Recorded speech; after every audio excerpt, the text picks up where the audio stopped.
Pour la bande originale du jeu, on a essayé d'être For the soundtrack of the game, we tried to be very close to what is done in film. We were constantly asking at each place in the game, why are we putting music here? What is it going to say? So we focused the music on bringing emotion, which is interactive, and supports the character's arc. I'm sorry, honey. I'm sorry. I'm sorry. You know I love you, don't you? You know I love you. We make games that are very narrative. We're really into interactive drama. So the soundtrack also had to go in that direction, supporting the three characters' very different stories.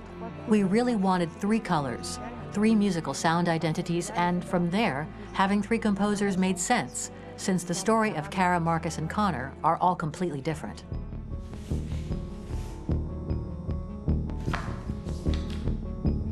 You recognize him? It's Carlos Ortiz. For Connor, we wanted a soundtrack that could be very cold and very mechanical, very machine-esque somehow. For Kara, we wanted a soundtrack that would be very moving and emotional. It was about the quest for identity, but it was also a journey about love and empathy. And for Marcus, we wanted something epic, something that would really represent the grand aspect of his quest. And we were very fortunate to find three incredibly talented composers, and working with them has been a dream, honestly.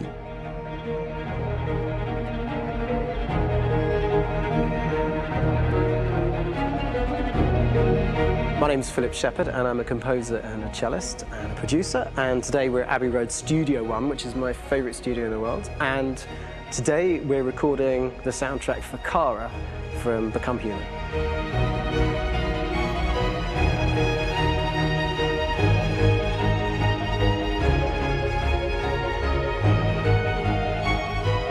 So when I compose a big project, I often travel just to kind of get out, and get some fresh air and some inspiration.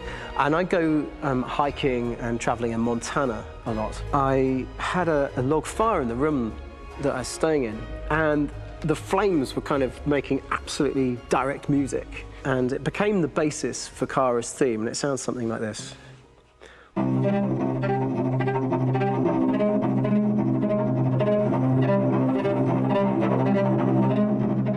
Now, over the top of that, I found a little theme that just seemed to fit over the top, which is taking Kara's name, Kara, Kara, and just using like a two-syllable motif, and it sounds like this. We're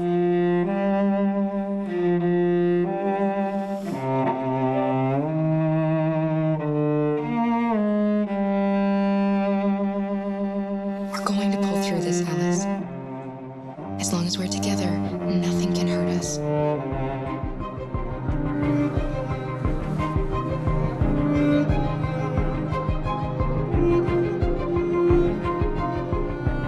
And all the time that's fitting over.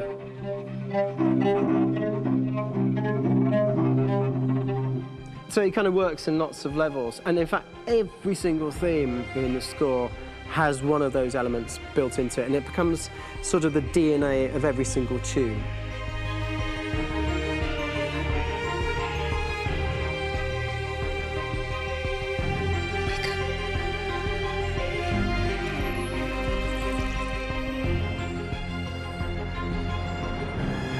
For me, writing this theme for Kara, I actually had to tap into what it feels like to be a father to daughters. I really had to tap into everything I feel about my daughters and thinking, well, if I had to write music for them and that sense of trying to protect them but also give them the freedom, that's totally where it came from. Because each composer has been given the sort of narrative responsibility for very different characters, I haven't had to sort of go into other styles. I can actually be very loyal to this particular character and sort of hopefully encapsulate her. But it means also I've suddenly become very connected to this character. And if for some reason it goes to game over early, I'm getting mortified, They're over there! Starting a new project for me personally, it's always finding the right tone, finding the right color, I like to call it. For me, it's finding that right texture that actually sits against picture really well. One of the biggest things is I created custom instruments for Connor.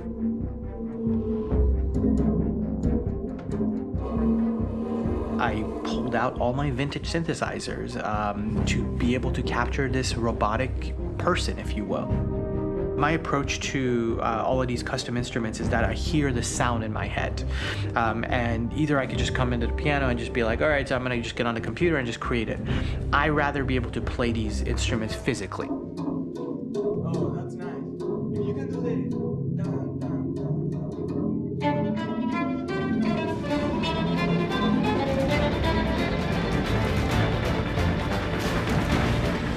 As soon as you see Connor the first time, there is a really interesting thematic idea that you hear, and that's just made out of a Moog synthesizer, but completely manipulated in multiple ways. And it's robotic. It has a little bit of an emotional to it. He's on his mission, so you feel that as well. So it just kind of gives you that cold, motionless, with a mission in hand that you kind of feel throughout the whole thing.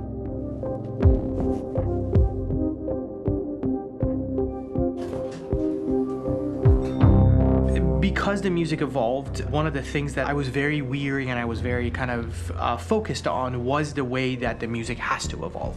So my idea behind it was that Connor is a singular android that could at any point become a deviant or could actually stay as an android. So I created a more or less an Connor theme, and then I was able to just manipulate it in different aspects of it. Is everything okay, Lieutenant? Chris was on patrol last night. He was attacked by a bunch of deviants.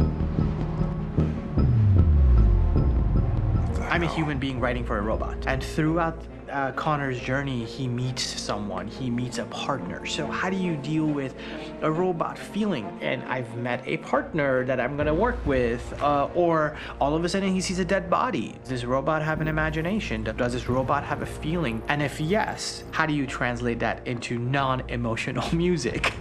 So it basically at any point I was just like, I can't do this, and then I just do it. Property was damaged and fires continued to rage in several major districts across the city. Some people are asking, have androids become a threat to our security?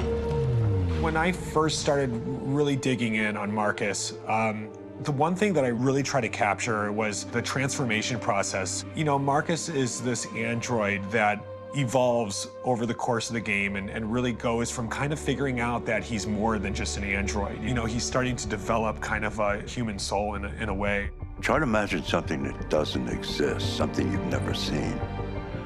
Now concentrate on how it makes you feel and let your hand drift across the canvas. The other side of Marcus that I really latched onto was that he almost became a savior for a lot of the other androids in the game. So when I started developing the theme for Marcus, I really made it like a church hymn.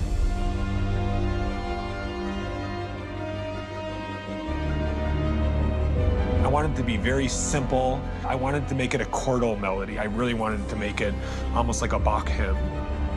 The tough thing with that is it had to be recognizable. If I made it too complex from a harmonic standpoint, it would be hard, I think, for people to kind of pick it out and recognize it. It's very acoustic derived, but it's also been treated with a lot of effects and things to kind of put it into the space that I felt the sound should be in. It can be beautiful, it can be haunting, it can be extremely powerful from an action standpoint, and I'm really happy with the way it turned out. The music is there, but it's subliminal and it's emotional, and people are feeling it, and it's not distracting. And that's tricky with a game like this, where you have to have a lot of ins and outs like that, where the music kind of has to get in and out of these moments. This is a war we're fighting with the humans. If we fail, they'll destroy us. I think the game's been put together so well where I just wanted to make sure that I wasn't ruining the emotion.